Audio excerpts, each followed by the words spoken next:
Empezamos entonces en la nueva clase. En la anterior hicimos una introducción al análisis del derecho que tiene que ver con estudiar las formas de vinculación social, porque habíamos adelantado el derecho es una forma, un modo de vincularse con los otros, con los demás. Y habíamos marcado que en esa amplísima gama de vínculos, piensen esto, no sé si se los contamos en la clase anterior, pero se deduce de todo lo desarrollado. Ustedes siempre tienen que recordar que de manera en cuanto al comportamiento o las actitudes ante otros, siempre nos manejamos con dos posibilidades y no más que dos posibilidades. En una de las placas estaba que era tratar al otro o vincularse al otro de una manera personal, o bien, que era la actitud de apertura, o bien vincularnos al otro de una manera, de una forma no debida, podríamos denominarlo así, que serían la actitud de cierre. Dentro de esas dos posibilidades no hay más, discurre todas las posibles vínculos interhumanos.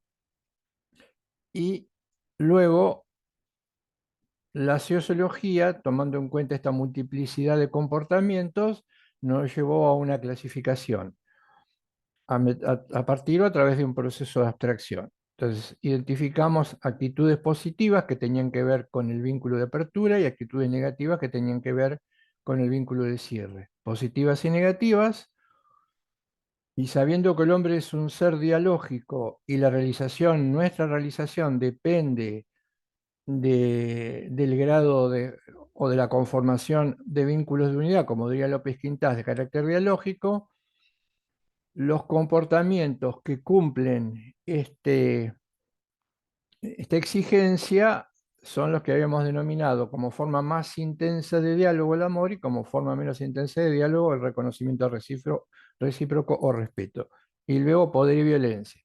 Habíamos hecho una pequeña distinción sobre el final, después de definirlos.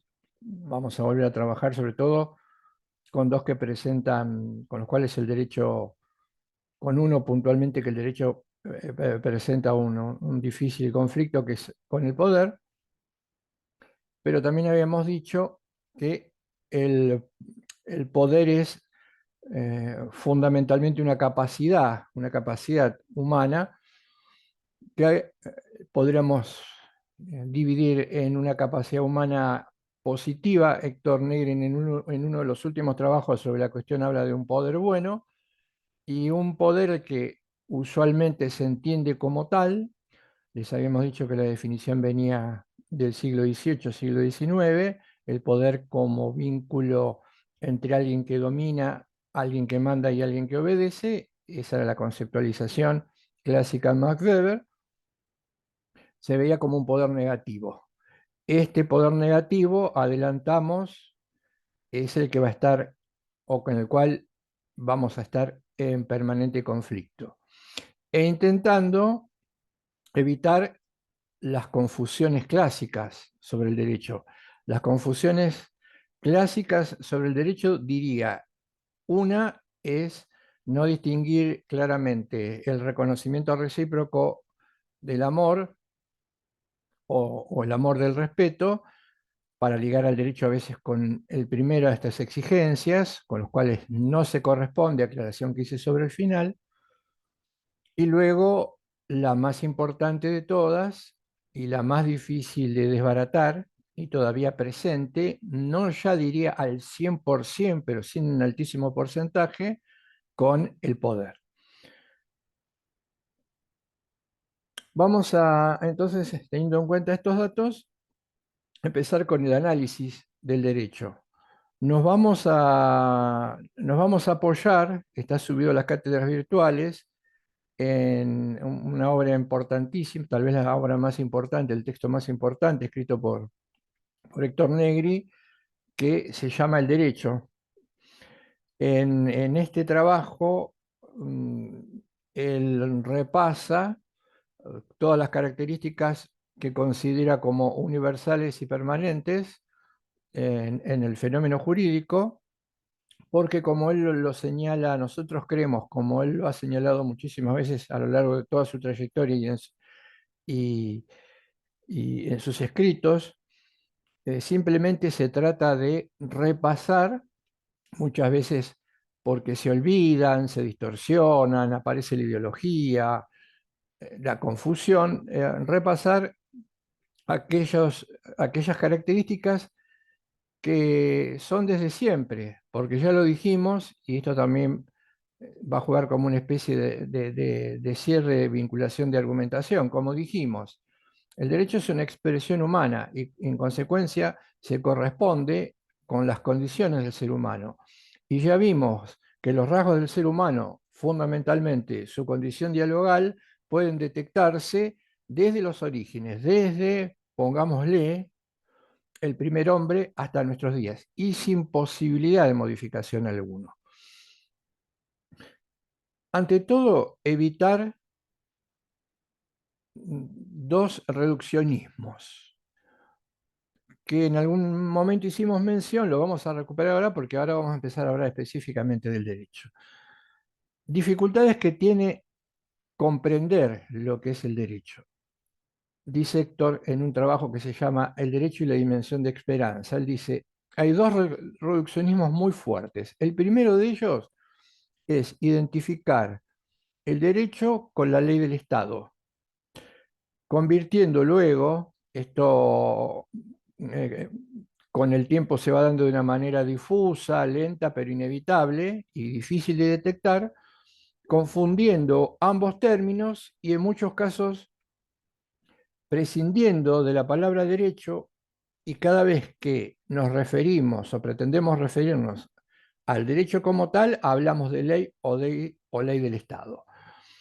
Adelantando ya algo importante, la ley no es más que uno de los múltiples, muchos modos de expresión o de manifestación del derecho que han existido en la historia. Lo que pasa es que tiene o juega o ha jugado un papel importantísimo en la Edad Moderna, cuando aparece como modo de expresión del derecho y lentamente va desplazando a las formas de expresión tradicionales hasta convertirse en la dominante. Y, por ejemplo, haciendo a tabla rasa o reduciendo a simple tradición o recuerdo las costumbres. No tenemos que olvidarnos de esto.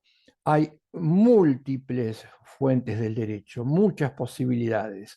Algunas las conocemos y también es cierto que es probable que puedan aparecer otras. Esto implica romper con ese prejuicio que considera moderno exclusivamente como referencia de lo jurídico la ley del Estado. El segundo reduccionismo, también muy fuerte, que en algún momento adelantamos, no diría, tal vez podríamos usar el adjetivo de peligroso. eh, ¿Por qué? ¿En qué sentido? Y probablemente es el que explicaría, ahora lo digo, lo adelanto, te tengo que contar más cosas para fundamentarlo, pero se percibe muchas veces en épocas como las nuestras y en sociedades como las nuestras, se percibe como telón de fondo cuando alguien habla del derecho o se le pregunta sobre el derecho o plantea o intenta resolver, analizar problemas sociales con el derecho, que se lo hace desde una óptica que yo denominaría marcadamente punitiva. Cada vez que se quiere analizar un problema desde el derecho, aparece ese binomio sanción y castigo, como si fuera una cápsula, como si no hubiese más posibilidades de resolver un problema social que además se refuerza, y esto ya es más bien un dato óntico de experiencia, porque es por exceso, no es que no puede existir, pero es por vez más excesivo, tal vez cuando adelante algunos otros contenidos se entienda mejor, es exceso en, por ejemplo, plantear todas las cosas en términos de derecho penal. Parece que hablar de derecho penal implica hablar de las penas, el monto de las penas, sacar una especie de chapa de que se conoce la cuestión y rápidamente preguntarse si el Código Penal habla de 20 años, 30 años. Es decir, diría que la criminalización de todas las cuestiones y de todos los problemas sociales. Este es un reduccionismo fuertísimo que Héctor denomina un reduccionismo técnico. El reduccionismo técnico implica la separación, por un lado, del derecho en lo relativo a su aplicación, tanto puede ser lo penal, por supuesto, como puede ser en términos de conflicto, de litigio que denominaríamos civil, la separación como si el derecho fuese exclusivamente litigio. ¿Mm? La litigiosidad y alguien que gana y alguien que pierde, tanto en sede penal como en sede civil, separándolo de muchísimas dimensiones que tienen que ver con la propia existencia humana, que desbordan estas notas o estas características de su mera aplicación coactiva en cualquier plano.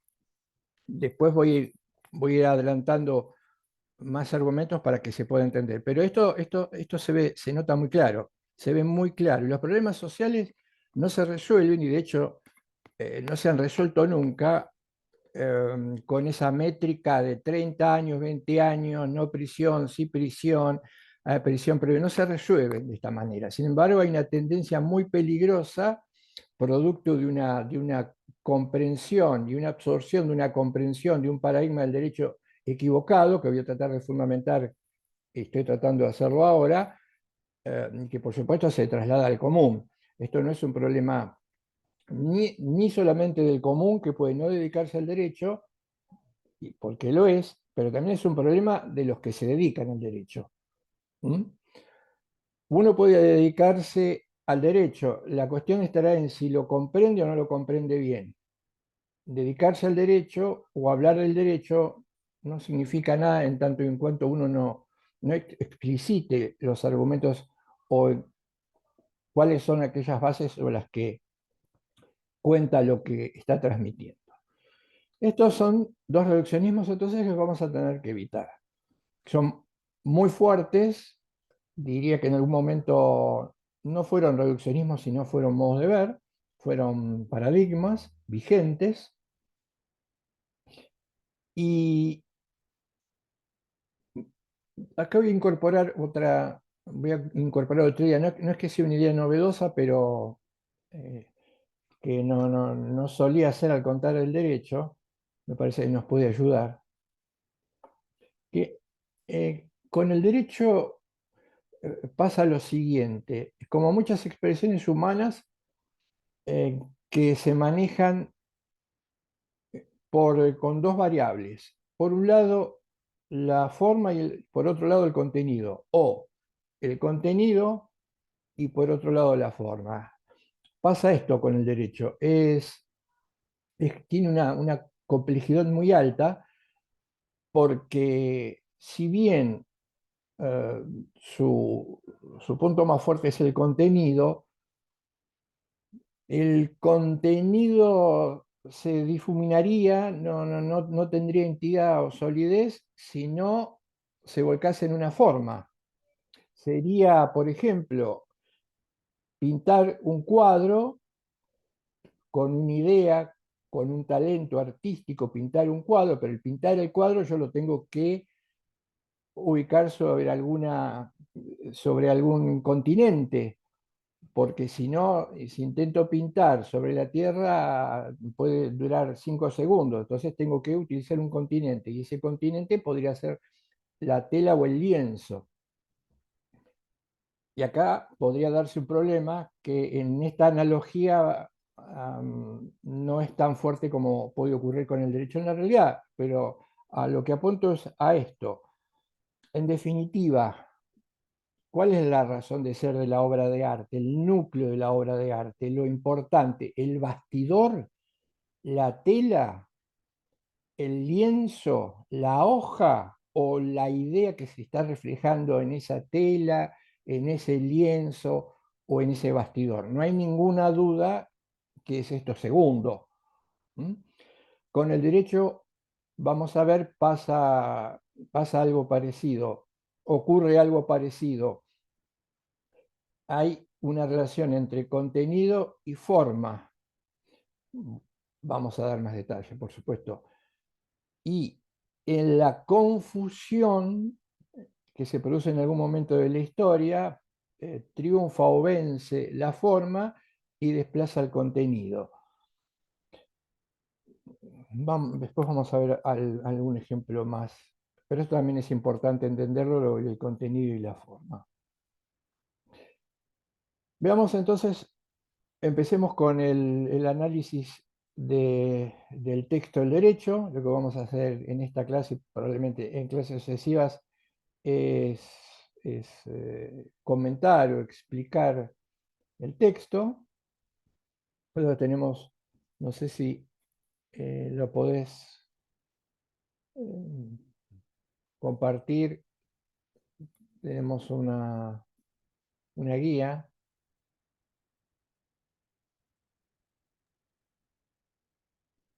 A ver, Carlos, ahí la busco.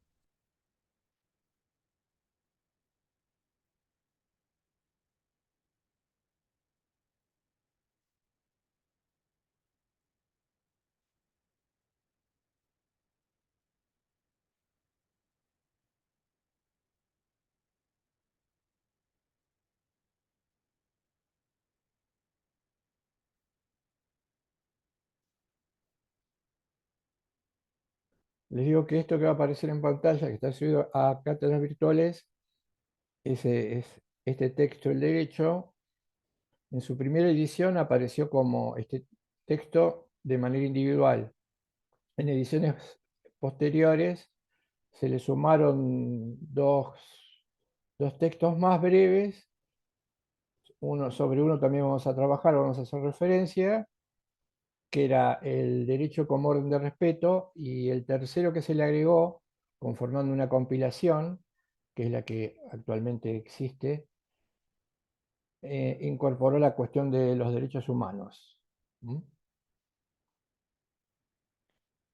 Bien, ahí tenemos la guía. Vamos a ir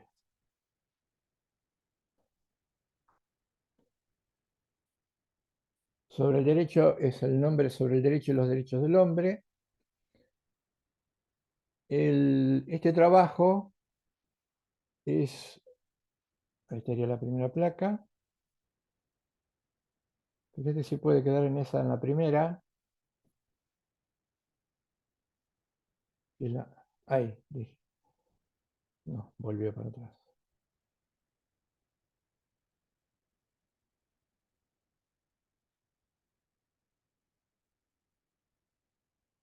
¿No queda fija? No, no importa, después vemos. Si no,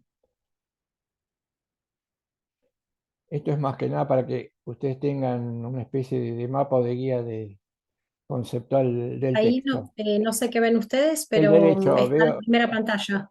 claro, bibliografía, está el texto de Héctor y de Forux, y después vendría la primera placa que no aparece, yo no la veo, que es definición, ahí, definición, rasgos, caracteres y fines. Ahí está, Se ve bien igual. perfecto.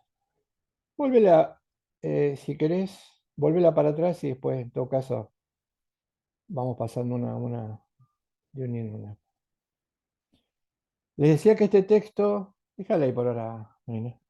Este texto es el fruto de una evolución en su percepción del derecho, eh, que llevó a Héctor a algunos trabajos. Si uno se contacta con algunos trabajos, los primigenios trabajos de Héctor, va a descubrir que si bien no tiene una impronta formalista o formalizante pura o neta, hay algunas diferencias con esa nueva perspectiva a la que él se abre y en donde entra a jugar fundamentalmente la condición humana, la dignidad humana. En primeros trabajos, como por ejemplo positividad y la positividad del derecho, al que yo voy a hacer referencia brevemente, se nota cierta impronta formalista. Como dato, en el texto también se habla de esta forma, o se refiere de esta forma. Cuando hablamos de concepción formalizante o concepción vigente, nos estamos refiriendo a lo que en filosofía del derecho denominamos perspectiva o lectura positivista, o que otros denominan positivismo jurídico. Esta, esta lectura fue la lectura dominante, vigente, en lo que a nosotros nos importa y a nosotros nos interesa ya desde los comienzos de la conformación de la República Argentina como un Estado-nación y con la creación de las primeras facultades de Derecho.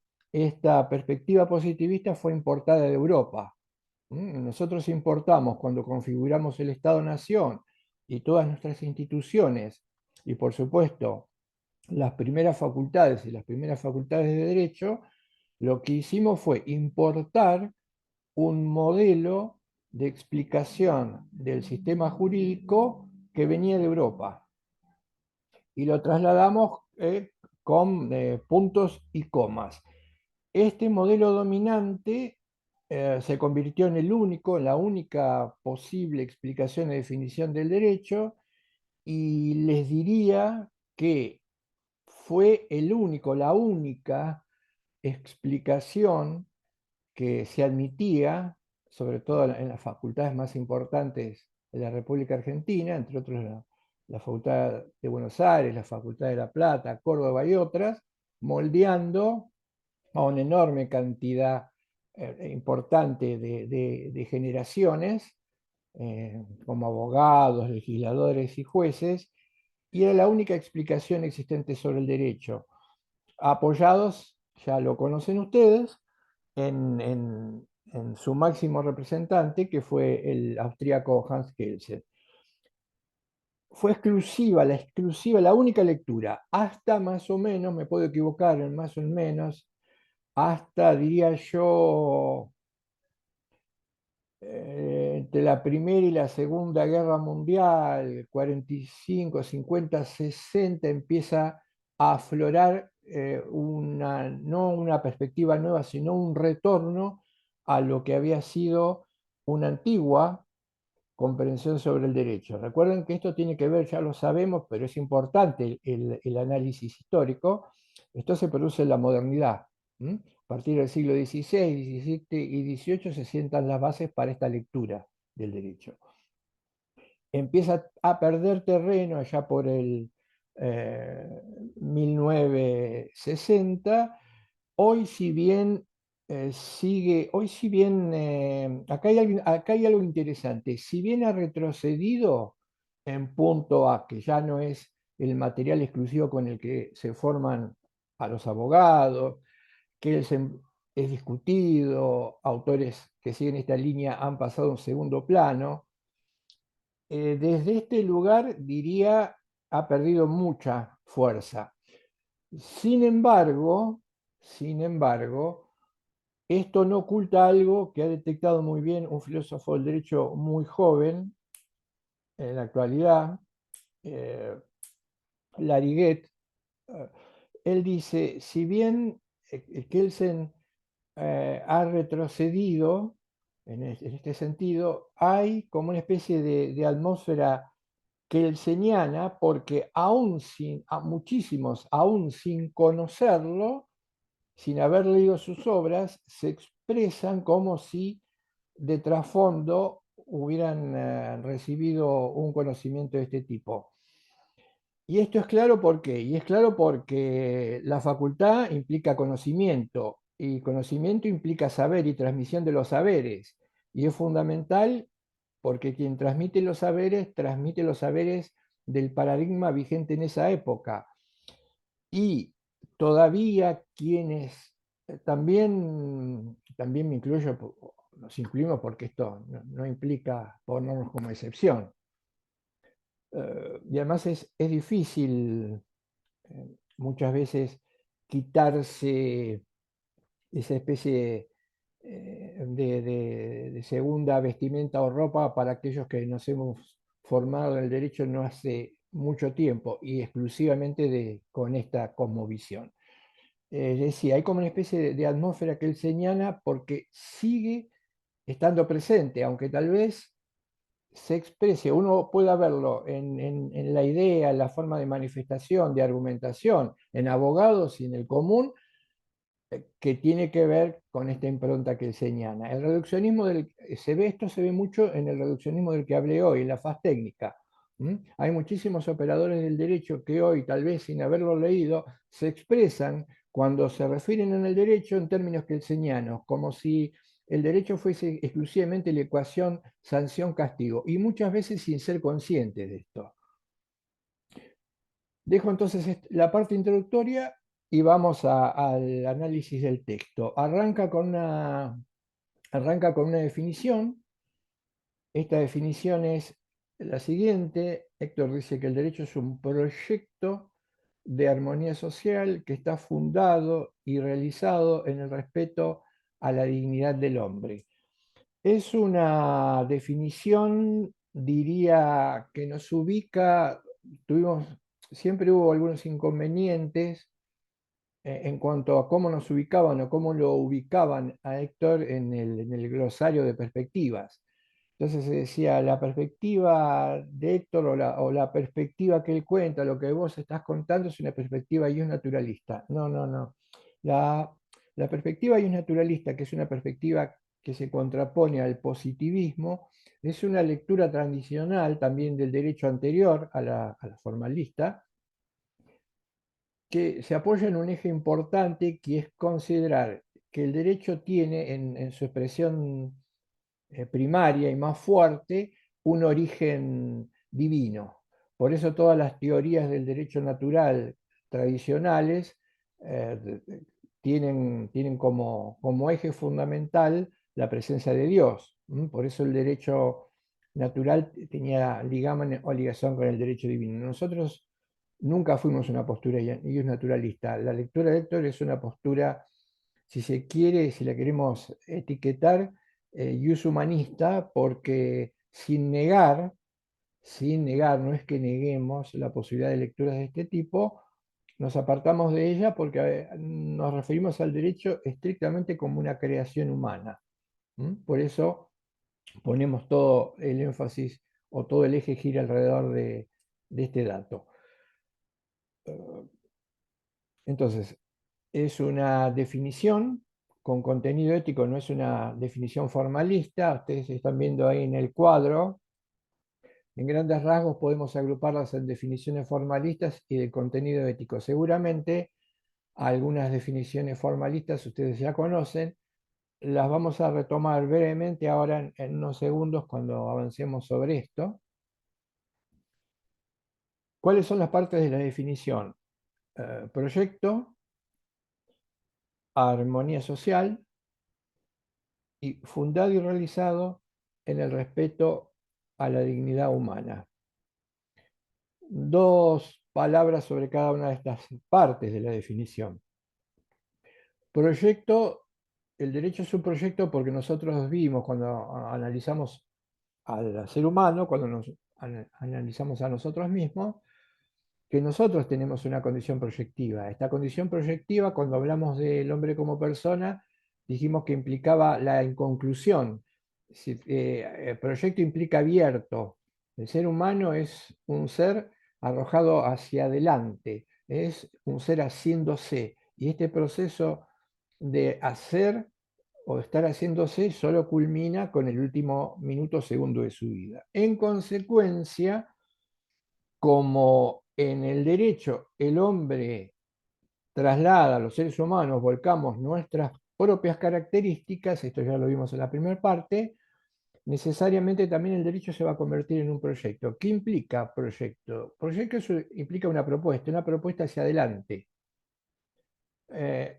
Ahora sí, pero todavía no. O de esta manera, pero todavía no.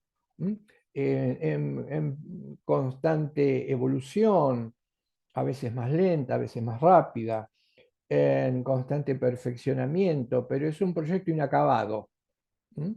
Que intenta, vamos a la segunda expresión, es un proyecto de armonía social. La idea de armonía social nosotros la ligamos a la idea de paz. ¿Qué implica armonía social? Armonía social implica que el derecho va a tratar de generar un clima en donde el eje fundamental, el núcleo fundamental sea la paz, porque a partir de la paz es que encontramos o se darían o podrían darse aquellas condiciones que permiten nuestra realización. Por eso, fíjense que ahí en la placa está apareciendo abajo, mientras que la condición social es un dato que está queriendo decir Héctor. Héctor está queriendo decir que el carácter dialogal es algo con el que hay que contar. Nos puede gustar, no nos puede gustar, lo podemos aceptar o no, conocer o no, pero es indubitable. Nuestra condición social, nuestra condición dialogal es un dato que no se discute, sobre el cual podemos partir sin temor a equivocarnos o podemos ignorar y probablemente nos equivoquemos. La armonía social es una tarea. ¿Qué implica esto? Y también viene de la mano del proyecto, y que hay que organizar la convivencia social. La convivencia social no viene dada de manera natural. Los seres humanos no convivimos en forma ordenada naturalmente, a pesar de que este dato nos aguijonea, nos exige abrirnos al otro. En la realidad, en la experiencia, esto no ocurre. Y dice él, el buen orden en la sociedad es una tarea, y es una tarea que hay que hacer y relevar y modificar constantemente. Y es una tarea que le corresponde a todos. Nadie queda excluido. Nadie por sí solo puede, con la ayuda del derecho, generar una buena convivencia social, pero tampoco si la presencia, sin el aporte de todos, esto no puede realizarse. Y nos va a sacar, lo va a decir en el texto, cuando lo lean el capítulo, lo van a descubrir. Él dice, la armonía social con el derecho intenta sacarnos o nos saca de la esfera meramente individual, recordemos que somos en principio individuos, para llevarnos a la esfera de lo personal. Esta también es una tarea o una exigencia del derecho. Y un pequeño agregado que es interesante porque no surge de una primera lectura sobre el texto. Y acá les voy a decir algo que omití decirles al comienzo, pero lo recuperamos antes de marcarles este dato.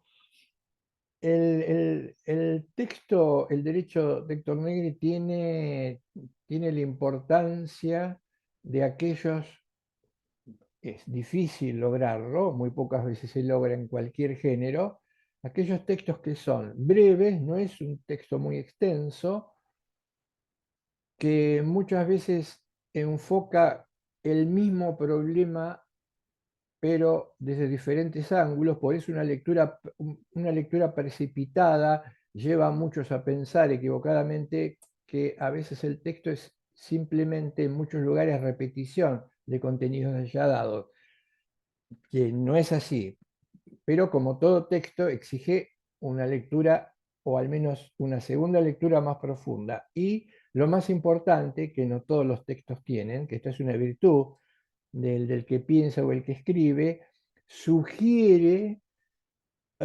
propone preguntas mucho más que respuestas. Siempre decía Héctor en clase que el, la buena transmisión de conocimientos no es dar todas las respuestas, porque acá decía probablemente haya un error. Lo que sí tiene que proponer es la posibilidad de generar nuevas preguntas.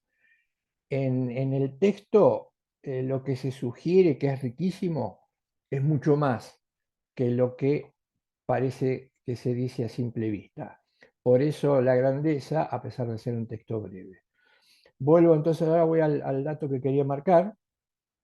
muchas veces el término armonía social supone algo así como una condición idílica, o se supone que al hablar de armonía estamos hablando de un paraíso. Nada más alejado de esto que o una lectura superficial o rápida del texto. En realidad la armonía social es una tarea dificilísima. ¿Por qué? Porque la armonía social implica que hay que contar con un dato relevante en el derecho y en la convivencia que nosotros ya conocemos, y que el derecho es otro de los tres objetivos del derecho, que es el fracaso en la convivencia social. ¿Mm? Lamentablemente, el fracaso en un ser humano que tiene como estructura su condición dialogal va a llevar inevitablemente al conflicto. Entonces, lo que nosotros decimos es que tenemos que contar con el derecho, perdón, con el conflicto como un dato que no podemos eliminar. No se puede eliminar el conflicto de la condición humana. Esto es completamente diferente a sostener equivocadamente que el hombre es en esencia malo. Pero también el mismo error se comete cuando se dice, como se decía, que el hombre es naturalmente bueno.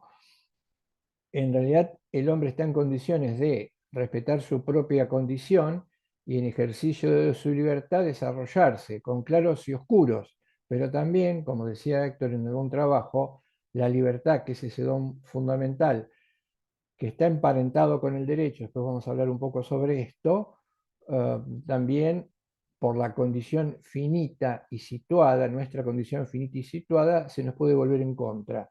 Lo que él llamaba el suicidio de la libertad, cuando nuestra libertad se ejerce de una manera que no se corresponde con nuestra condición. Por ejemplo, cuando dañamos a otro, estamos haciendo un mal uso equivocado de nuestra libertad. Esto tiene que ver con el fracaso, que es ineliminable, pero es una tarea del derecho intentar resolverlo. Por lo tanto, cerrando esta idea, el conflicto no puede desaparecer. Lo que sí es posible, al menos es lo que se intenta desde siempre, es disminuir el nivel de conflictividad social.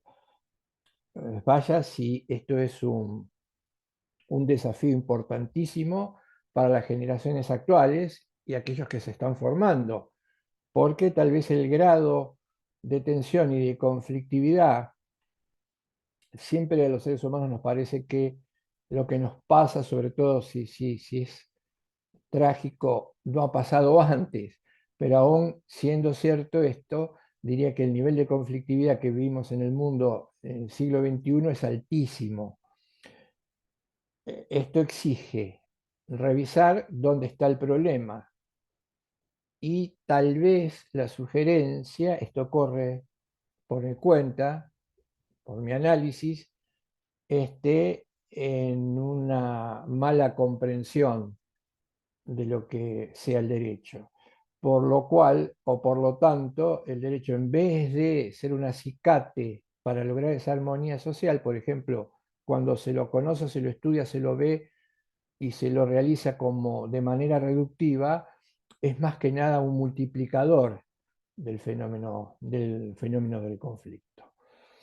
Proyecto de armonía social que se funda, el núcleo es la condición humana y que se tiene que realizar en ese respecto. Hay un error, perdón, hay un error ahí en la placa, es fundado y realizado en el respeto a la persona humana. ¿Mm? Esa es la clave de nuestra propuesta, la clave de la propuesta del derecho, que se funda y se realiza. No alcanza con que se funde en la dignidad humana, también se tiene que realizar en acciones concretas que revelen que se está respetando la condición humana. Esta sería la definición más, es la definición más larga. Hay definiciones más breves que Héctor da en el texto y en otros trabajos, Por ejemplo, van a leer muchas veces la más breve que dice que el derecho es un orden de respeto. Estamos de manera sintética o más simple, eh, eh, repitiendo esa frase, la definición más extensa, el derecho como orden de respeto. Es también un concepto válido. Esta es la definición. Vamos a ver ahora el concepto o los rasgos que hacen el derecho.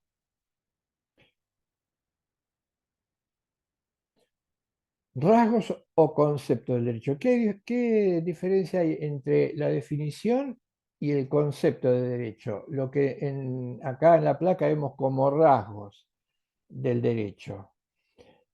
Y si el concepto de derecho es el adecuado, como vimos en la conformación de las palabras y de los conceptos de cualquier realidad, y lo vimos en el reduccionismo cuando explicamos el tema de que la percepción de la realidad juega como una especie de espejo. El espejo nos devuelve una imagen que es la imagen correcta o adecuada, salvo que el espejo distorsione, esos espejos de circo que muestran más grande, más alto, más bajo, o que esté empañado, que esté resquebrajado. Si es un buen espejo, nosotros nos vemos reflejados en esa imagen. Si el concepto es bueno, debe reflejar esos rasgos que nosotros percibimos en aquel objeto que pretendemos conceptualizar, que es el derecho. Esto por un lado, ahora vamos a ver cuáles son. Lo que no significa que haya necesariamente una sola definición. Esto es importante. Puede haber muchas definiciones sobre el derecho. Muchas. De hecho, lo hay. Y entonces, ¿son todas válidas? No, no son todas válidas. ¿Están todas equivocadas? No, no están todas equivocadas. ¿Da lo mismo una definición que el otro? No, no da lo mismo. La clave estará en ver si esa definición recupera y devuelve los rasgos esenciales del derecho. Entonces, puede haber otra definición diferente a la nuestra que recupere esos rasgos y será tan válida como la nuestra. Veamos ahora cuáles son y después veamos ejemplos de definiciones que, aclaro,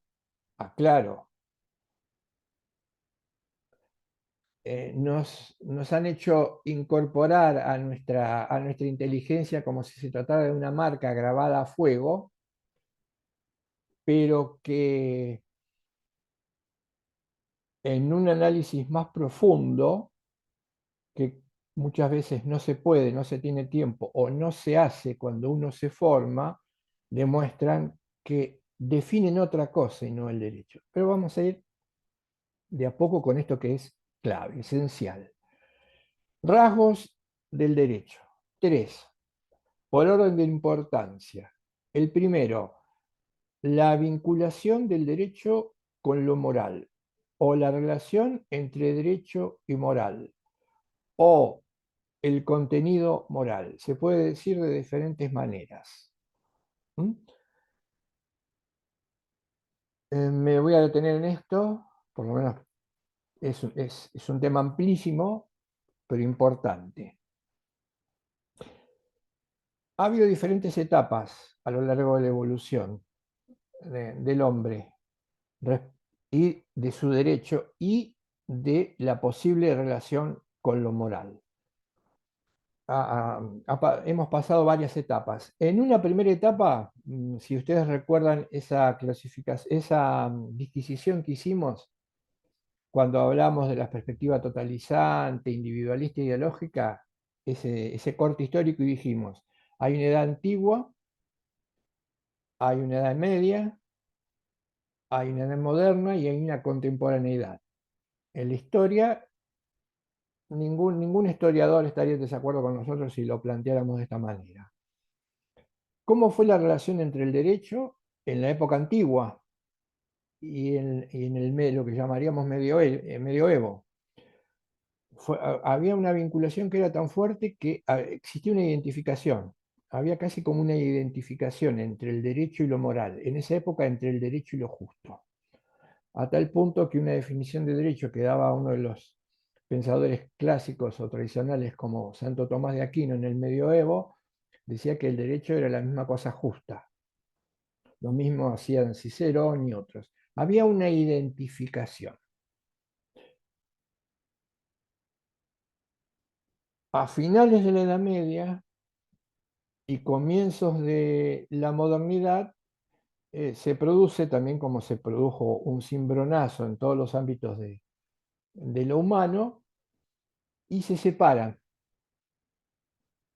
Ya no hay una identificación entre el derecho y lo moral. Diríamos que es correcta esta separación, después vamos a ver por qué es correcta, pero típico de la modernidad nos lleva a un problema, nos va a llevar a un problema posterior, que es distinguir moral y derecho y luego suponiendo o planteando que había ciertas conexiones, aunque no eran lo mismo, hasta llegar al extremo, a radicalizar esta distinción y considerar que no había ningún vínculo o relación entre ambos, que eran fenómenos que podían caminar tranquilamente cada uno por su lado. Esta es, por ejemplo, la postura positivista. Esta es claramente la propuesta positivista, la propuesta que él señala. ¿Hay derecho? Sí. ¿Hay moral? Sí. ¿Hay vínculo entre esto? No hay ningún vínculo entre derecho y moral. Al contrario, después lo vamos a ver cuando analicemos sobre el final, derecho y justicia, que él decía, al contrario, cualquier vínculo que se intente generar entre el derecho y la justicia implica haber caído, decía él, según él, en una lectura mistificante del derecho o ideológica. En la modernidad prima este divorcio, esta separación, y por lo tanto un dato fundamental, que ahora enseguida voy a explayar para ayudarnos a ver, a entender el concepto de derecho, si yo le saco todo lo que tiene que ver con el contenido para identificar al derecho, me queda para identificar el derecho exclusivamente hechos o rasgos fácticos. Me queda la forma nada más. Si le saco el contenido, ¿qué me queda? Si a una botella de gaseosa me tomo todo el contenido de la botella de gaseosa, ¿qué me queda? La estructura de la botella, pero ya Coca-Cola no tengo más. El problema es si identifico al líquido, la bebida, la Coca-Cola con la botella y no con lo que contiene. ¿Mm? Bueno, esto es lo que pasa en la modernidad. Solo se identifica el derecho por datos o rasgos fácticos. Y en la última etapa, que es la etapa contemporánea, hay como un retorno a situaciones anteriores, es decir, hay un intento por recuperar todos los filósofos del derecho del siglo XX, los más importantes, son pensadores que adhieren a esta línea, que intentan recuperar la importancia de la moralidad para el derecho. Acá sí tenemos una fecha muy concreta, en donde esta lectura, por suerte renovada, intenta recuperar un rasgo que, como decía Héctor, si no se lo vemos al derecho, lo extrañamos completamente de sus datos más importantes. Y es con el juicio de Nuremberg, con la caída del muro, porque ahí se revitaliza la propuesta de que hay normas que no pueden desconocerse, exigencias que no pueden desconocerse que hacen a la condición y a la dignidad humana y que son más importantes que la expresión positiva de lo que podemos llamar derecho y otras. En el juicio, después haré alguna breve referencia, pero el juicio de Nuremberg permite el surgimiento de muchísimos autores eh, que intentan este retorno o este regreso, si se quiere, a las fuentes, ¿no? Si se quiere, y entrecomillado, un retorno a las fuentes. Por ejemplo, para mencionar algunos importantísimos, Radbruch, Alexi, en España, autores muy importantes como bueno, García Amado es un autor que el positivismo también dio dio muchos autores nuevos que intentan mantener esa diferencia, como García Amado, que fue un autor, un expositor que estuvo hace poco tiempo en la Universidad Nacional de La Plata. Bayón. En Latinoamérica también ha habido muchos autores que intentan o han intentado recuperarse esta recuperación, entre ellos Héctor Negri, Carlos Santiago Nino, que fue un autor importantísimo en lo jurídico, en el juicio de las juntas y en el retorno a la democracia, fallecido a muy temprana edad, y otro autor como el que nosotros les mostramos o trabajamos en el ámbito de la filosofía, como se llamó Araujo Fresis. Hay muchos autores que están intentando recuperar el verdadero sentido, significado del derecho. Y esta es la historia de la discusión. Claro, esta discusión no está saldada, es una discusión y no sé si en algún momento se saldará. Pero lo importante es que se ha dado un paso muy grande, que es recuperar este rasgo. Ahora, voy a hacer una aclaración importante. Una aclaración importante que vino a consecuencia de una pregunta y una cuestión que me hicieron este año en uno de los cursos. Fue un interrogante, diría en principio, al que no le encontraba respuesta, no necesariamente es que tenga que encontrar una respuesta a todo, pero que me hizo pensar sobre algunas cosas que no se planteaban, algo que no se decía, igual lo que yo consideraba obvio y que no era obvio, y que había generado una intriga muy fuerte en esta persona, en este alumno que me estaba escuchando y que me lo planteó. Eh, eh, el espíritu es este. Eh, si bien hoy hay un cambio de paradigma, por ejemplo, el retorno a estas exigencias morales, no necesariamente esto se ha trasladado, se traslada con tanta inmediatez y rapidez al sistema. Quiero decir, al derecho positivo vigente. Son dos cosas diferentes. Entonces, ¿qué podría percibir? ¿Qué podría percibir alguien de manera aguda? Y que probablemente haya un cambio, como se nos está contando, de paradigma a nivel de contenido, pero esto no se ve reflejado del todo en el sistema jurídico. Es más, muchas veces parecería que el propio sistema jurídico no se lleva muy bien o no se llevaría muy bien con estos rasgos. Yo creo acá que alrededor de esto se había planteado la cuestión y es cierta, eh, pero no me parece que sea no de fácil solución, sí, sí de fácil interpretación como para acomodarlo. Un paradigma puede cambiar, esto lo dice Araujo Frías, un paradigma puede cambiar, pero lo que hay que tener en cuenta es que ese paradigma en algún momento fue paradigma por alguna razón. Y en el derecho, si en algún momento el positivismo jurídico fue el paradigma, lo fue por alguna razón.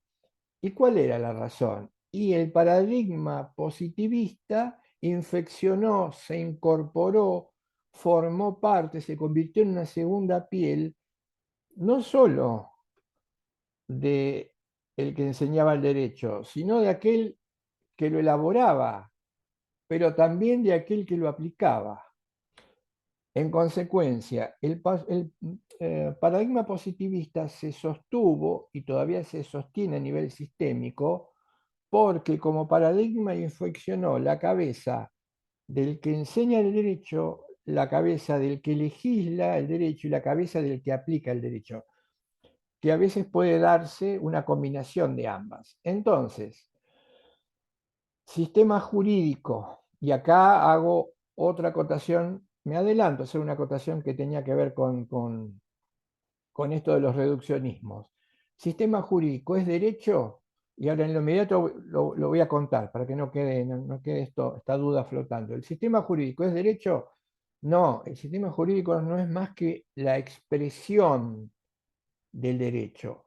Si es derecho, lo será no porque se exprese, no porque se convierte en sistema, y no porque tenga vigencia. Son dos cosas distintas. Entonces, romper con el paradigma implica modificar el sistema.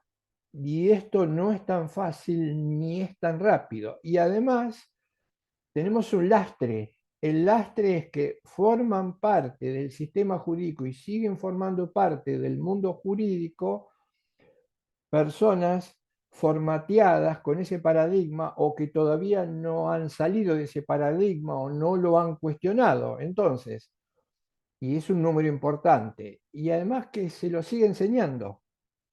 Es un problema seguir enseñando en facultades de derecho el derecho con una impronta positivista. Porque esto luego se traslada, porque ¿quién es el que elabora la ley? ¿Alguien que viene de otro planeta? No, el que elabora la ley es una persona que se formó como abogado. Si esa persona que se formó como abogado tiene, porque se le transmite todavía el paradigma vigente, entonces el problema se convierte en un problema doble y se convierte en un problema triple, como que se ocurre y que de hecho ocurre. Luego tiene que aplicar la ley, es decir, se convierte en juez. Por eso, a veces lo que este alumno muy agudamente intentaba hacerme saber es que él detectaba esa especie de contradicción, incompatibilidad en una propuesta, en un repaso, en una revisión de lo que era el derecho, de lo que fue, ojo, insisto, ya lo saben, nosotros no desembarcamos con esta propuesta como si fuera una propuesta inventada ahora. Esta propuesta, estos rasgos del derecho son del derecho de siempre, ¿eh? No es un invento nuestro, no te pretendemos tener originalidad ni nada que se le parezca. Nunca fue la idea del lector, simplemente repasar algo que por motivos que tienen que ver con lo que yo les conté históricamente explicarían el retroceso, si se quiere, del derecho. Bueno, en recuperar esto, por eso él sentía esa incompatibilidad. Me decía, esto me parece claro, pero no lo veo en el sistema. Bueno, y la respuesta era difícil. En el fondo, que esto siga ocurriendo es un problema nuestro. En el fondo, que esto siga ocurriendo como todos los problemas, ¿no? Como todos los problemas humanos. Nosotros somos los responsables.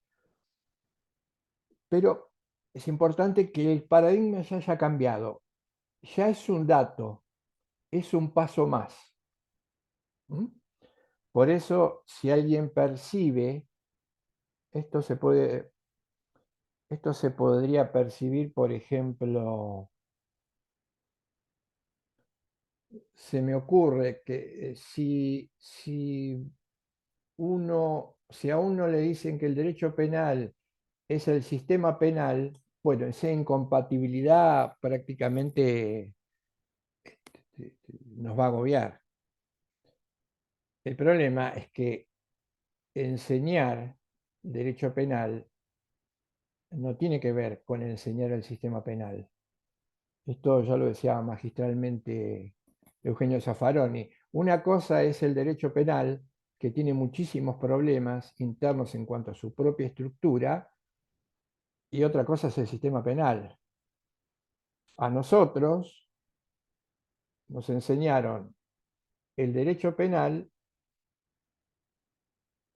mostrándonos el sistema penal, lo que es un gravísimo error y va a contribuir y contribuye a esta especie de lectura del derecho desde el lugar de la criminalización. ¿Mm? Todo en el mundo tiene que pasar por el tamiz de la aplicación de la pena del código, como les decía hoy, de los años, de la prisión preventiva, de la detención, de la pena o de la cárcel. Bueno, terrible reduccionismo también hace que si uno agudiza el análisis, se presente como contradictorio. Es una tarea a realizar. Dijimos que es un proyecto, después vamos a ver que tiene una dimensión utópica. No es fácil. ¿Mm? La tarea del abogado no es fácil, no podría ser fácil. Esta, y intentar esto es una tarea dificilísima. Entonces, primer rasgo, contenido moral. ¿Mm? Segundo rasgo, el ámbito social. ¿Cuál es el ámbito de aplicación del derecho? ¿A quién alcanza? ¿A quiénes alcanza el derecho?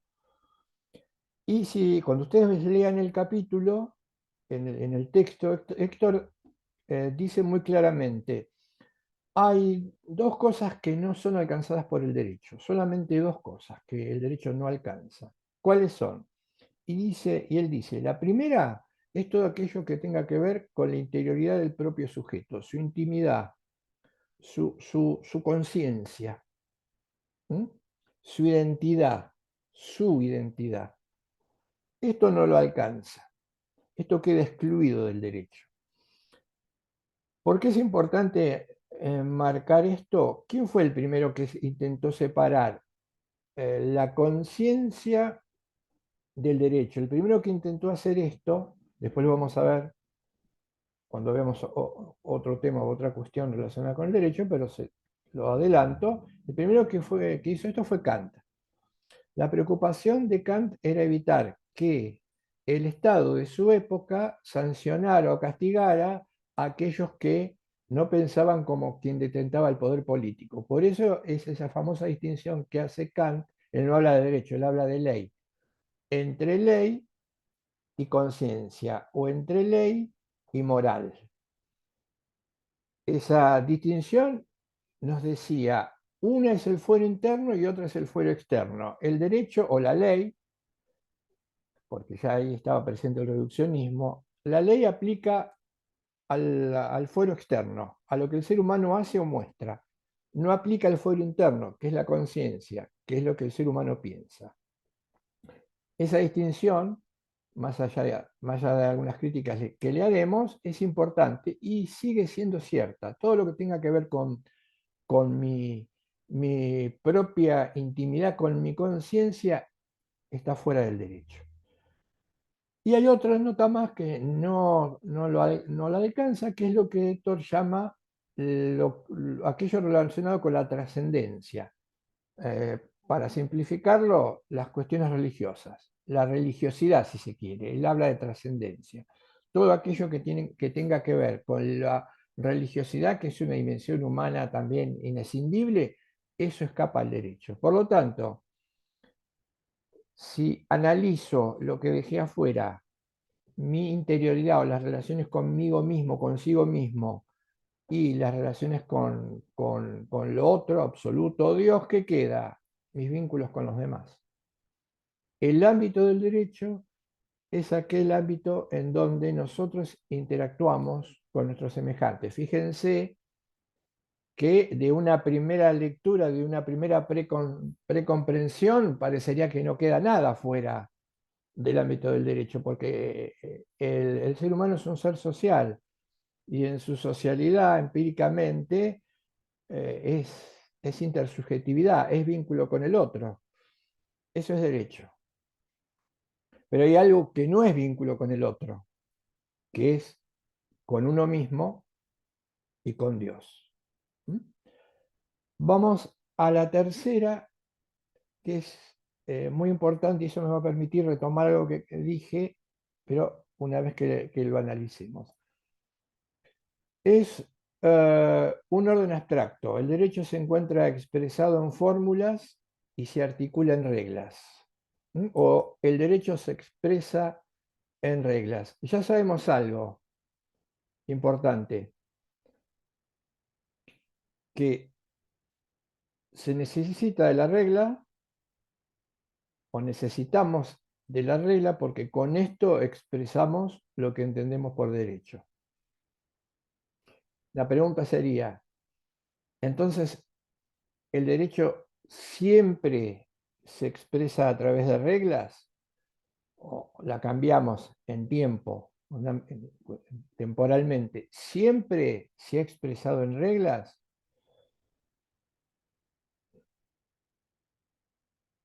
Algo breve como para entenderlo, que después seguramente profundicemos.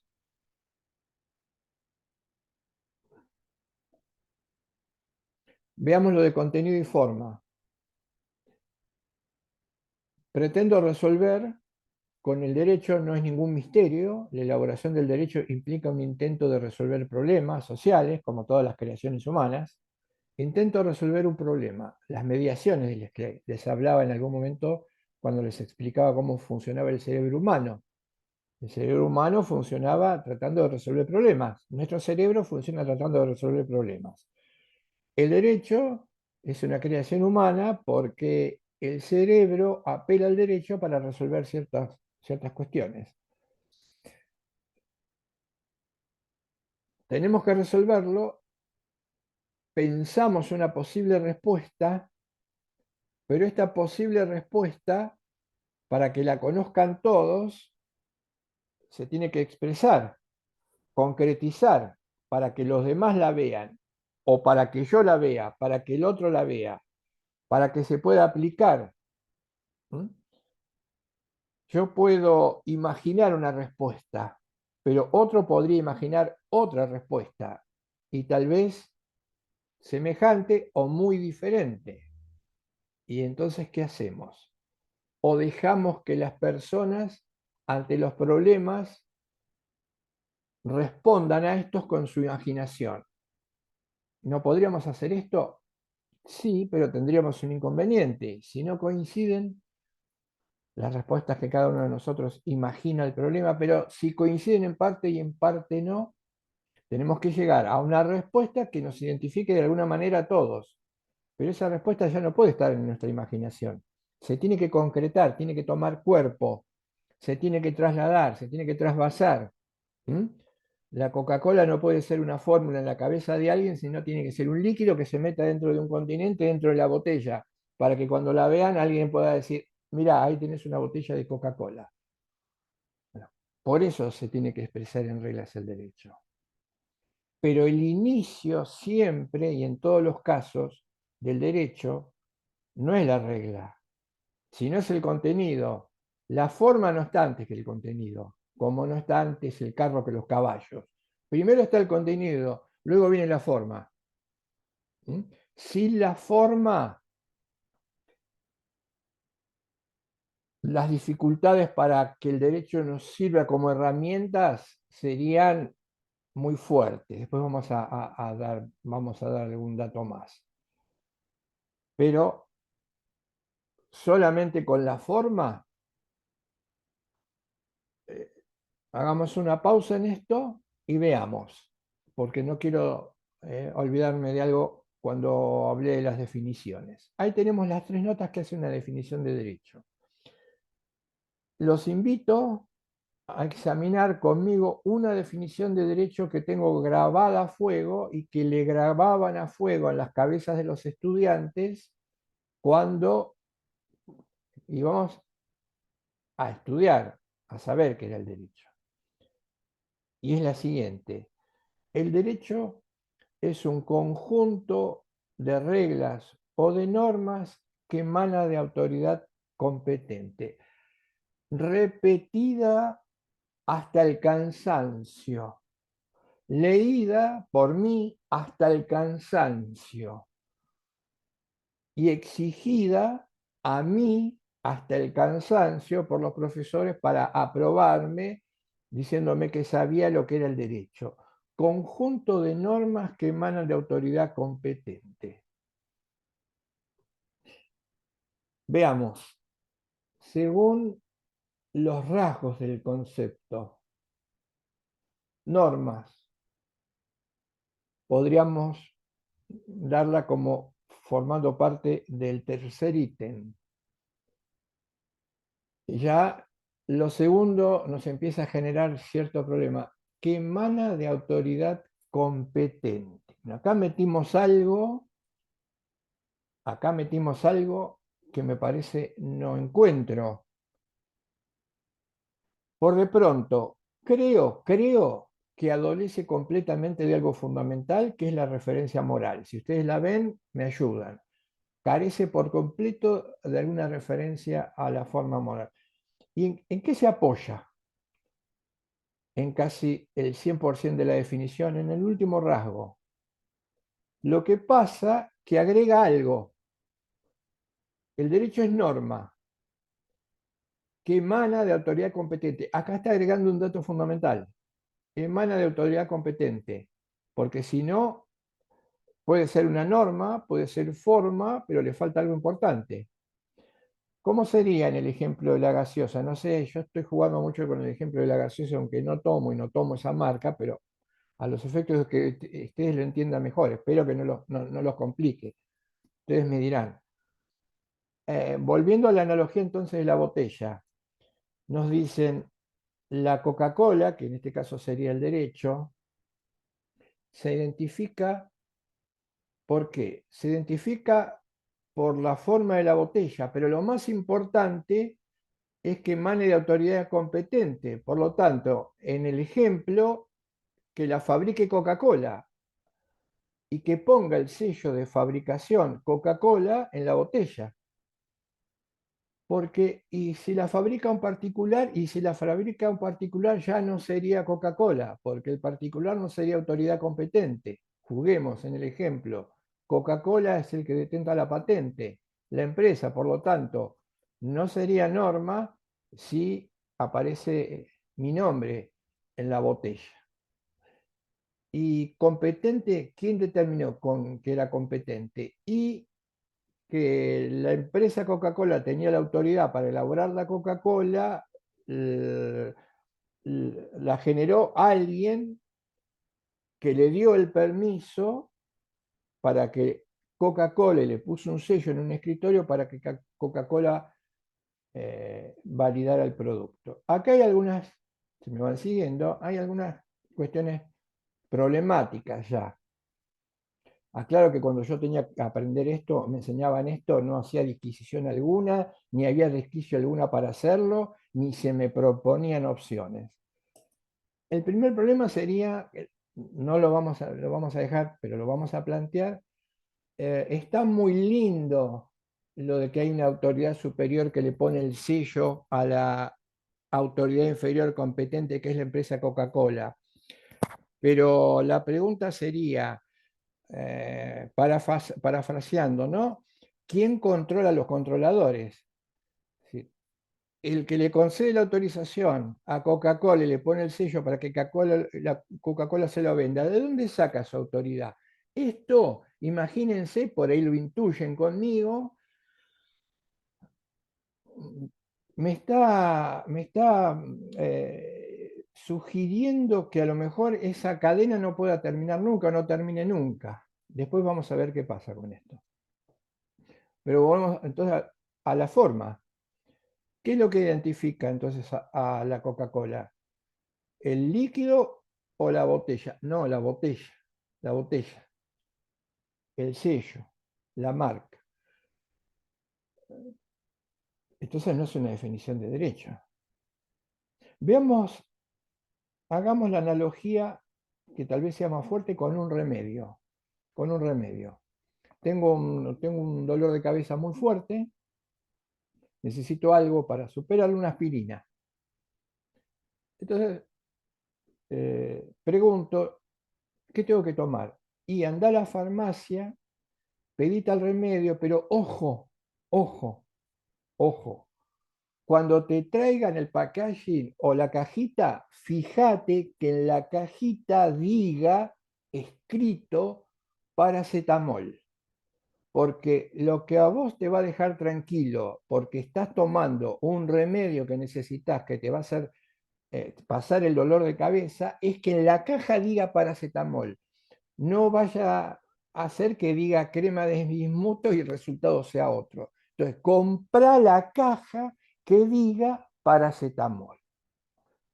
Bien, se resolvió, se terminó el problema, porque si fuese cierto, voy a la farmacia, pido que me den el remedio y lo compro como remedio, lo identifico como remedio y es el remedio si veo que el farmacéutico me da la cajita que dice paracetamol. Entonces, vuelvo a mi casa y me puedo tomar tranquilo 40 comprimidos porque estoy tomando una aspirina. Ahora, ¿qué pasaría si ese producto está adulterado? ¿Qué pasaría si ese producto no tiene lo que dice tener, pero sin embargo presenta como fachada la caja que dice paracetamol? ¿Y qué pasaría si nos hubieran inculcado en la cabeza la idea de que lo fundamental en el remedio es la caja, la marca y el nombre? Entonces tomamos todos los remedios habidos y por haber sin ningún riesgo, sin imaginarnos que pueda pasar nada. Y tal vez, como ha pasado, después tenemos una intoxicación o un envenenamiento masivo. Hay un problema en identificar el derecho de esa manera. Problema, creo, mostrándolo con la analogía, gravísimo. ¿Cómo voy a identificar una propuesta exclusivamente por sus rasgos formales? Lamentablemente, en la mayoría de los casos, ese paradigma mental sigue funcionando, sigue estando vigente. Al identificar el derecho exclusivamente corriendo a ver si eso que aparece como ley, como ley del Estado, ha sido dictado por autoridad competente. Kelsen decía, cuando me lo enseñaron, yo salí contentísimo de la clase. Es un recuerdo imborrable que tengo, pero que en ese momento no podía detectar, porque salí contentísimo de la clase, pero sin darme cuenta, completamente engañado. Porque yo suponía que el derecho era eso, así me lo habían contado, y que además me habían dicho otra cosa, gravísima, pero que en ese momento no lo eran. No teníamos las herramientas tampoco para detectarlo. Y además quien lo enseñaba no nos decían, fíjate que esto puede ser así, también podría ser así, también podría ser así. No, esto es así. ¿Sí? Que el derecho puede tener cualquier contenido. El sumum de la identificación y la distorsión de lo jurídico es este concepto de Kelsen. El derecho puede tener cualquier contenido. Una, para no extenderme demasiado, uno de los probables inconvenientes que tenga en la elaboración del derecho este paradigma que, como dije hoy, a nivel de ideas se está fracturando, pero a nivel de sistema aún lo mantienen muchos de sus operadores, se podría dar en la ley. ¿Cómo se podría dar en la ley? Y sí, se podría dar en la ley del Estado. ¿Pero usted cree que una ley del Estado podría tener cualquier contenido? Y, por ejemplo, si lo adivino, intuyo a dónde va, que contenga una flagrante y palmaria injusticia, sí, y que de hecho ha ocurrido y puede ocurrir. ¿Pero por qué? Porque en la ley del Estado, porque en la ley, independientemente de que pueda haber o no soluciones a esto, aclaro, independientemente que pueda haber soluciones a esto. Yo sé muy bien que si el envase engaña, después puede haber un médico que te salve o que no te salve, pero esto es un problema diferente y además no es lo deseable.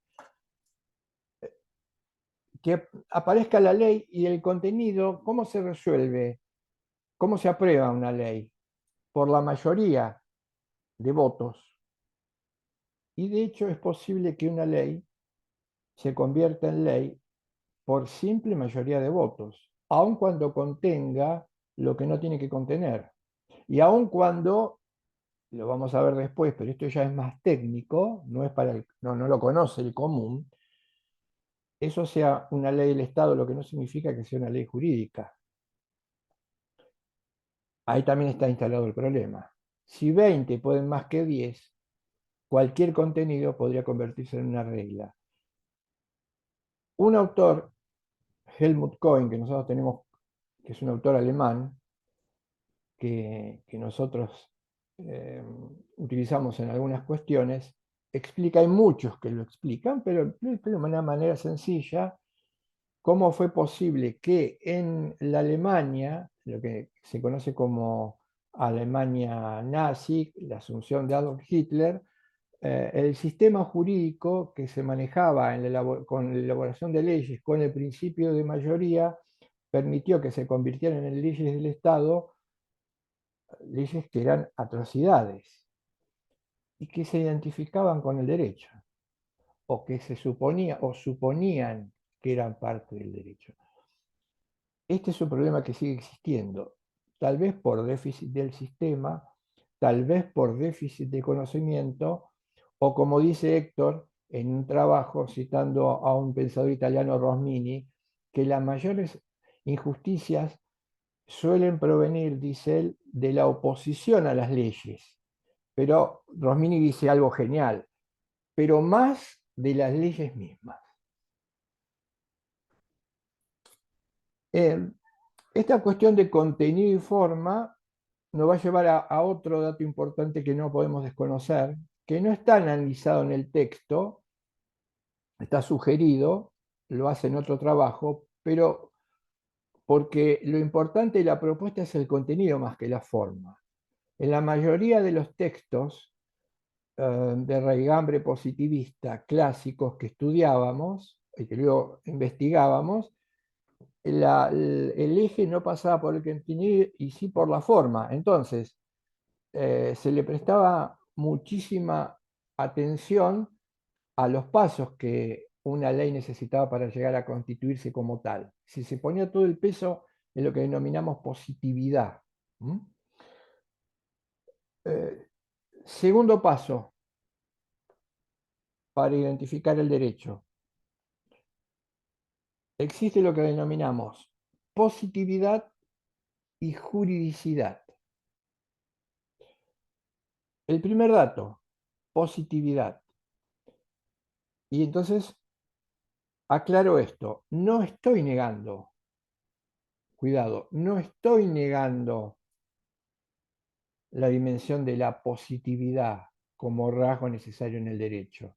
Si no estoy negando que sea importante que una autoridad, que es la que detenta el poder político, tenga capacidad para elaborar una regla y trasladarla a lo social. Ojo, no estoy diciendo esto, estoy diciendo otra cosa. La positividad es importante. Estoy diciendo esto, que si se trata de derecho, la clave es la juridicidad, que es el contenido para identificar el derecho. Y dice Héctor, positividad y juridicidad no se identifican entre sí, ni una depende de la otra. Por el contrario, dice en ese trabajito que está subido, por el contrario, la juridicidad se mantiene aunque aunque no exista positividad, y no se lastiman la condición o los rasgos de derecho. Por el contrario, o a la inversa, puede haber positividad, pero carecer de juridicidad. Y acá hay dos conceptos que vamos a trabajar. Las perspectivas clásicas, la teoría del Estado, la teoría del derecho, trabaja mucho sobre esto, no lo vamos a hacer, no lo voy a hacer porque no se corresponde con una lectura o con un paradigma y uso humanista, aunque lo tuve que estudiar, pero no lo voy a hacer ahora. Marcar dos cosas simplemente. Acá tenemos, por un lado, la validez, lo que se llama validez, está en todos los libros de filosofía del derecho y teoría del derecho, la validez y la vigencia. Positividad y juridicidad, o juridicidad, validez, positividad, vigencia. ¿Qué es positividad? Positividad viene de positum. Positum significa de manera latina lo separado, puesto. Por eso la expresión positivo, derecho positivo es poner el derecho, lo puesto. Eso es positum. ¿Mm? Entonces, cuando hablamos de derecho y adjetivamos derecho positivo, ¿a qué nos estamos refiriendo? Nos estamos refiriendo al derecho que toma forma y que se expresa para poder ser cumplido y aplicado.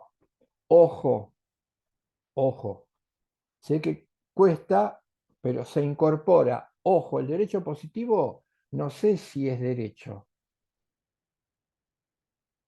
es solo el puente, ¿sí? Es el envase, porque el envase es necesario, pero el envase no me define que sea derecho. Ya lo sabemos, un derecho positivo puede ser o no, un marcado nepotismo, o puede ser expresión de una dictadura, o puede ser expresión de un orden opresivo. ¿Mm?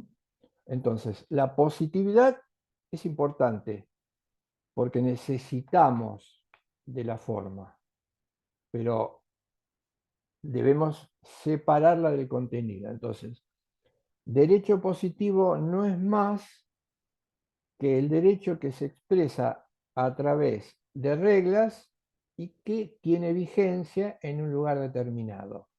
La validez de ese ordenamiento o ese sistema jurídico no va a derivar de la autoridad, de la competencia, sino va a derivar del contenido.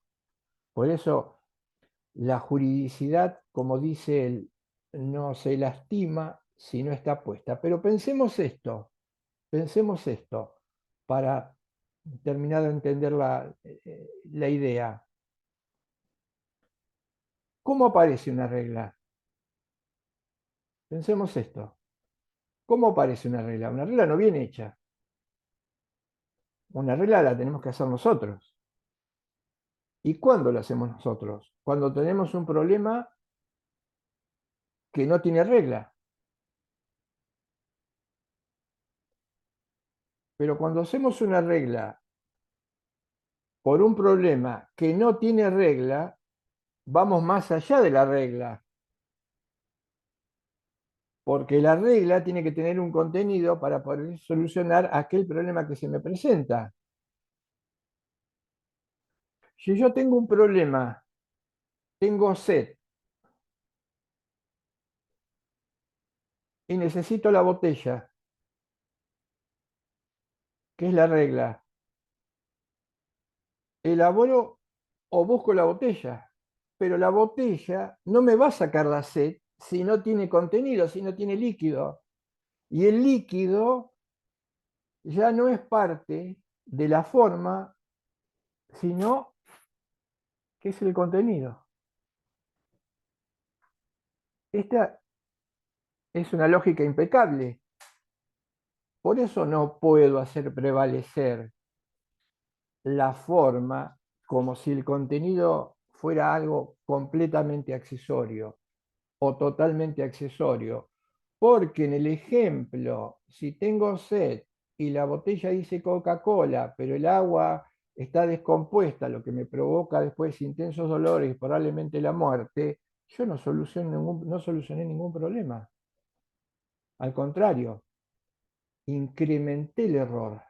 Nunca, insisto, nunca la forma, la estructura, la caja, el paquete puede ser el criterio para identificar una propuesta, una regla jurídica, una expresión del derecho. Pero sí, tiene razón Héctor cuando dice, muchas veces la ley es una copia imperfecta del derecho. Claro que es una copia, suele ser una copia imperfecta del derecho.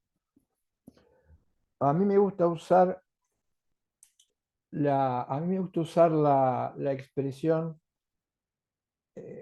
ya que Héctor usa la expresión copia, me parece que se puede jugar con la idea de traducción. ¿Mm? Cuando se traduce de un idioma que no se conoce a un idioma que se conoce, esto es bastante difícil, muy difícil. ¿Por qué? Porque más allá de lo que la estructura gramatical, que es similar para cualquier lengua existente en el planeta, las palabras tienen o los términos tienen, cuando los traducimos, y esto lo hace el traductor, un significado que tal vez o seguramente no sea el mismo o sea completamente diferente a aquel del lenguaje que el traductor conoce. Por eso la tarea del traductor es dificilísima, porque tiene que ser fiel en su idioma al idioma que está trayendo para el que quiere leer, que no sabe leer ni hablar inglés. Cualquier error, cualquier traducción simple, cualquier problema que genere hace que el que lea algo que no tiene nada que ver con el idioma en origen. Y esto le pasa o nos pasa a los traductores del derecho. Y les pasó, lamentablemente, en gran parte del desarrollo del derecho en Occidente. Una mala traducción. A veces, sin que el traductor sepa que está traduciendo mal. Imagínense, si muchas veces el traductor no sabe que está traduciendo mal, imagínense el problema que le puede traer o aparejar a aquel que desconoce el inglés y que está leyendo una novela pensando que lo que está leyendo es lo que quiso contar el autor original en inglés y está leyendo cualquier despropósito. Esto es lo que quiere decir Héctor cuando habla de esa relación entre positividad y juridicidad, que lamentablemente en algún momento no se cuestionaba. Ustedes imagínense que esta cosmovisión, pero ni se rozaba, ni se tocaba, era como automática.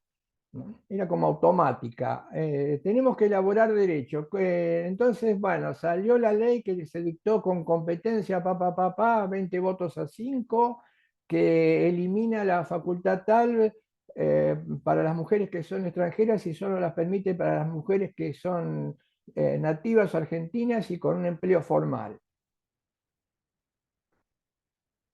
Nadie se imaginaba cuestionar eso, ni pensaba que eso se podía cuestionar.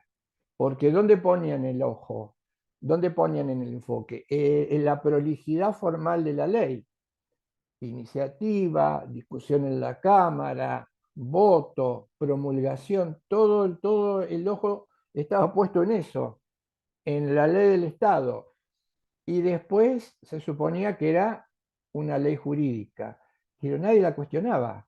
¿Quién iba a cuestionar el contenido? ¿Quién iba a cuestionar algo aberrante como era otorgar derechos a las mujeres de una comunidad, pero excluir de las mismas a las mujeres extranjeras que estaban residiendo en esa comunidad? Y más aún, solo concediéndolas a las nativas y con trabajo formal. Nadie iba a cuestionar eso, casi nadie. Hoy el panorama ha cambiado un poco, y todavía esta elaboración en el derecho muchas veces sigue siendo insuficiente. Sí hay herramientas importantes, producto de la evolución en conciencia, hay herramientas muy importantes, pero por ahora son herramientas y son herramientas que no me gusta, a mí particularmente no me gusta que me digan, si las querés usar, usalas, si no, si te interesa, usalas, si no, y que es que uno aprenda perspectiva de género cuando aprende el derecho, y que aprenda perspectiva de género antes de legislar, y que aprenda perspectiva de género antes de aplicar la ley. Es una tarea todavía en ciernes, pero es fundamental para que la forma no siga obnubilando, tapando el contenido. Bueno, esto es positividad y juridicidad. Un derecho positivo puede estar vigente, dice Héctor, un derecho positivo puede estar vigente en un determinado lugar apelando exclusivamente. ¿Qué significa vigente? Que alguien lo obedece apelando a sus rasgos constrictivos. Pero es un derecho positivo vigente, es un sistema jurídico vigente. No nos olvidemos de esto. No nos olvidemos de esto. No, no me lo hicieron notar a mí y yo me preocupo mucho para hacérselo notar a otros. El derecho tiene como fenómeno humano, tiene una dimensión normativa. Cuando hablamos de la crítica y decíamos que la capacidad, la facultad más importante en el ser humano es su capacidad de crítica, y esta capacidad de crítica, ¿qué implicaba? Que permanentemente tenemos que estar, y esto sería como una especie como se suele llamar, error de formación por el oficio o por la tarea, nosotros nos tenemos que acostumbrar, eso no se me enseñó, a, a preguntarnos si las cosas no son como son, sino si son como deben ser o como deberían ser. Esto es fundamental para inculcar esto a quien que se está formando en derecho. Porque eso es el derecho. El derecho no es la regularidad de comportamientos que tienen que ver con lo que las normas describen. Es otra cosa. Es saber si todo eso es como debe ser y no como es. Van a venir problemas que los vamos a analizar con tiempo, y es también otro error muy frecuente, y el error muy frecuente tiene que ver con la poca implicación entre ética y derecho, que supone que lo que está vigente, y hace mucho tiempo que está vigente, y se cumple sin importar por qué se cumple, cuál es el móvil, de por sí ya lo convierte en válido. Como dice Héctor, el ingreso del escepticismo en el mundo, en el planeta, en detrimento de lo jurídico, tiene que ver con esa identificación entre validez y vigencia y la pérdida de significado del primer término, validez, para quedarnos con la vigencia. Que da lugar a el saber popular. Genera ciertos refranes que son importantísimos, ¿no? Que a veces la sabiduría de los refranes lo explica por sí solo. Una cuestión es válida porque hace mucho que se realiza. Entonces, si hace mucho que está, probablemente hace mucho que está porque es válida. Y suele ser, en un análisis en profundidad, todo lo contrario. Tenemos entonces la definición, el concepto, los rasgos fundamentales.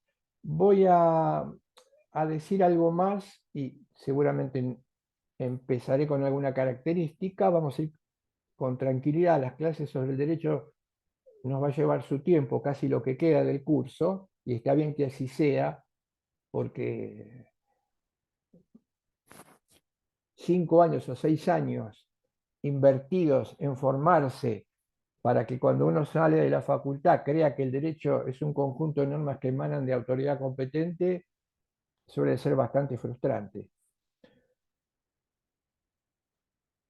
Después, si descubrimos que nos contaron otra cosa diferente a lo que era derecho, eso es lo que suele ser frustrante, sobre todo cuando se descubre, ¿no? ¿Qué es la relación del derecho con la libertad? También me parece importante, porque como decía hoy, hay un angostamiento en la percepción de lo jurídico, porque se suele contraponer el derecho con la libertad. No, la libertad juega un papel esencial en el derecho, y el derecho en la libertad. ¿Por qué? Porque el derecho es un proyecto de armonía social, y armonía social implica generar las bases para una buena convivencia, y en esta buena convivencia aparece la libertad, porque la libertad implica, si el ambiente es armónico, que las posibilidades, que son coposibilidades, se conviertan en opciones concretas, y en el otro sus coposibilidades en mi vinculación se conviertan en cuestiones concretas. Esa es la armonía. Por eso la libertad mal entendida, que de hecho también me llegó a aprender y a memorizar la idea de que mi libertad empieza y termina, o comienza donde empieza o termina la libertad de otro, lo que no tiene ningún sustento. Mi libertad y la libertad del otro comienzan cuando se conjuntan, cuando se juntan.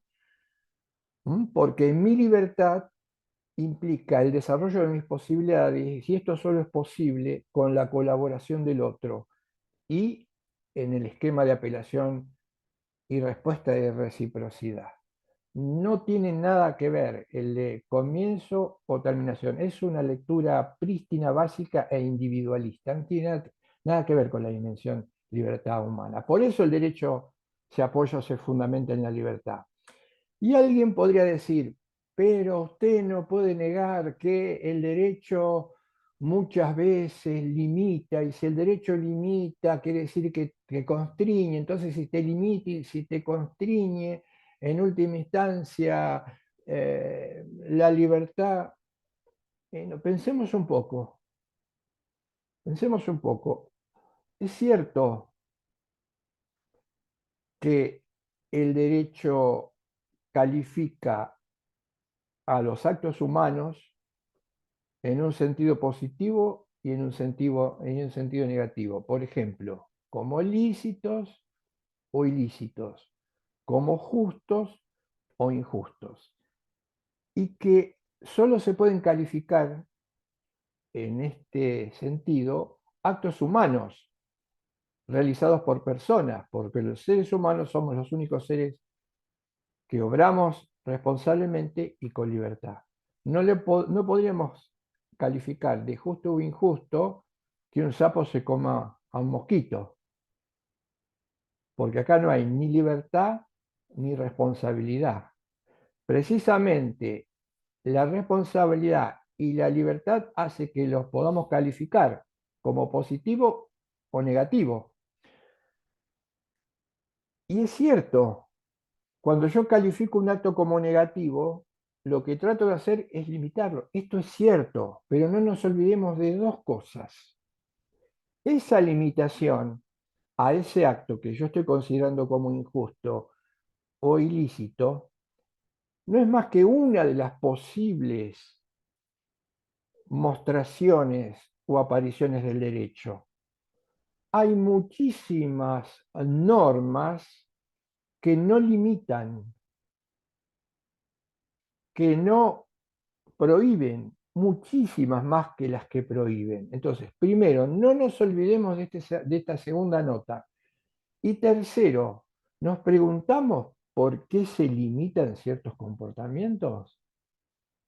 Y la respuesta es esta. No lo hacemos usualmente. La respuesta es esta. Esos comportamientos se limitan en función de permitirle a los demás que realicen comportamientos que se corresponden con su condición, y que de no ser limitados estos que nosotros consideramos como justos, no los podríamos realizar.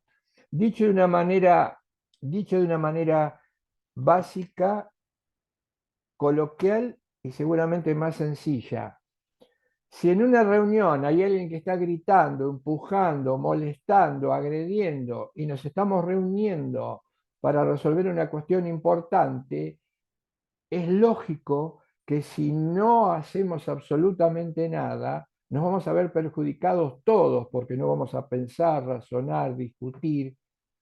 Entonces, pensemos que es en función de todo de lo demás que podamos hacer nosotros.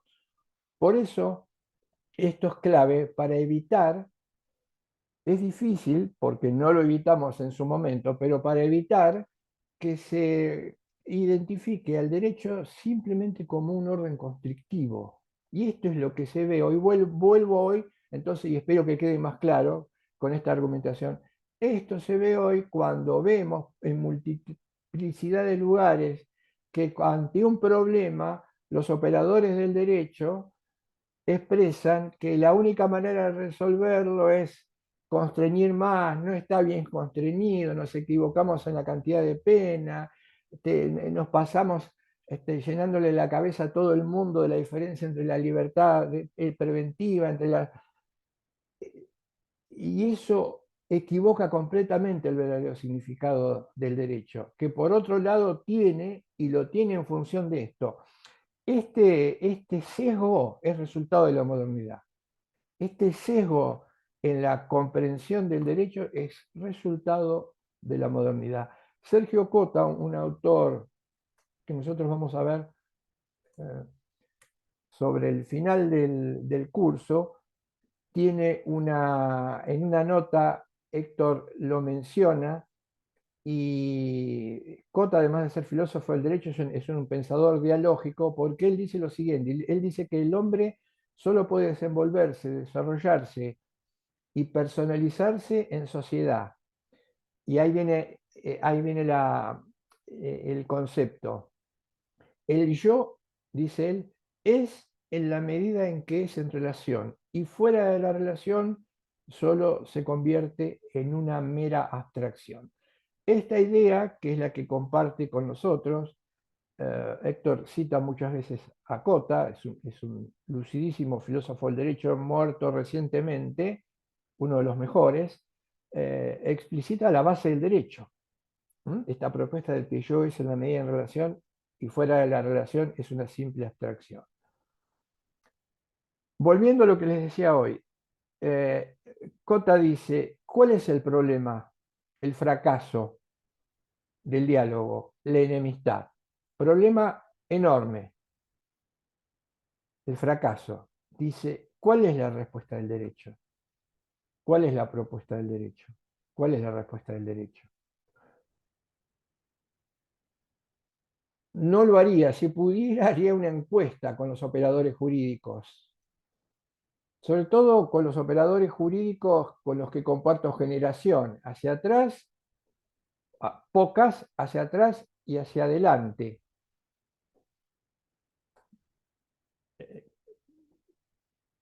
¿Cómo resolvemos el conflicto? Seguramente y lamentablemente la respuesta sería con una onda kelseniana. Cota dice esto, si lo que pretendemos con el derecho es resolver la enemistad, no perdamos tiempo en combatir la enemistad. Combatir implicaría peguémosles 2 sopapos a los que se pelean, porque cuando los demás vean que les pegamos 2 sopapos a los que se pelean, no se van a pelear más. Promovamos la amistad, dice Cota. Si queremos erradicar la enemistad, lo que tenemos que promover es la amistad. El camino es completamente diferente y distinto. Y hasta que no se entienda, y espero que ustedes lo puedan comprender, no vamos a seguir sin resolver el problema, y lo que es peor, lo vamos a quintuplicar al problema. Hoy tenemos problemas quintuplicados a la enésima potencia por no saber resolverlos o por resolverlos mal desde una comprensión del derecho que no tiene nada que ver con lo jurídico. Es la amistad lo que hay que proponer y no la enemistad. Este conocimiento, cerrando entonces este día o esta introducción al texto, lo dice Héctor, no lo digo yo, o lo decía, lamentablemente. Él decía, todo conocimiento no puede quedar en la cabeza del que conoce. El conocimiento tiene que dar frutos, y la única manera de que el conocimiento dé frutos es que se lo transmita. Por eso él decía que la enseñanza es parte de la condición dialógica, porque el conocimiento que no se transmite no sirve para nada, no genera ningún fruto. Esa es la idea, es la pretensión. También sé que depende mucho más en el caso puntual, en este caso yo que les estoy contando algo a ustedes, va a depender mucho más de mí que de ustedes, porque si no soy hábil para transmitir esto, por eso mi responsabilidad es mucho más grande, va a ser mayor.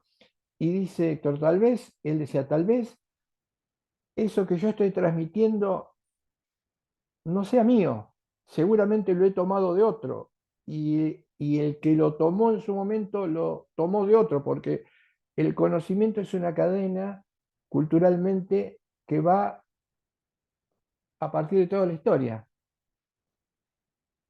Y tal vez yo no lo tenga, yo transmita lo que me transmitieron. Mi responsabilidad en este caso, y es así, transmito lo que me transmitió Héctor, mi responsabilidad va a ser tratar de hacerlo bien. ¿Mm?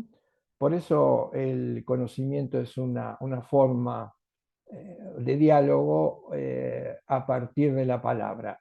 Él dice, es posible, si fuera, a veces parece muy sencillo, parecería sencillo, a veces no lo es, que pocos conceptos que son básicos y fundamentales y prístinos, es decir, claro, prístino significa claro, eh, se pueden comprender desde el otro lugar, pero también a veces es difícil.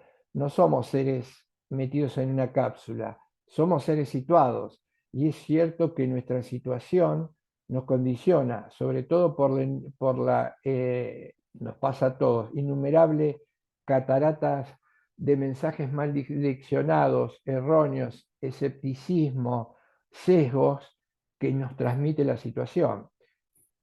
Es un rival formidable, pero también hay que conocerlo para intentar superarlo con el derecho, salvo que pretendamos aprender a enseñar el derecho, cosa que se hizo con el paradigma dominante de espaldas a la realidad.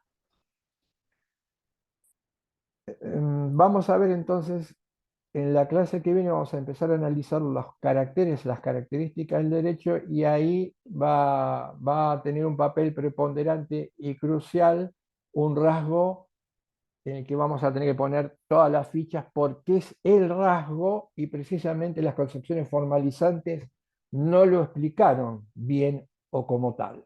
Lo explicaron con otro nombre, haciéndolo pasar por este. Me refiero a la obligatoriedad que se hizo pasar en coactividad. Y esta conversión todavía existe.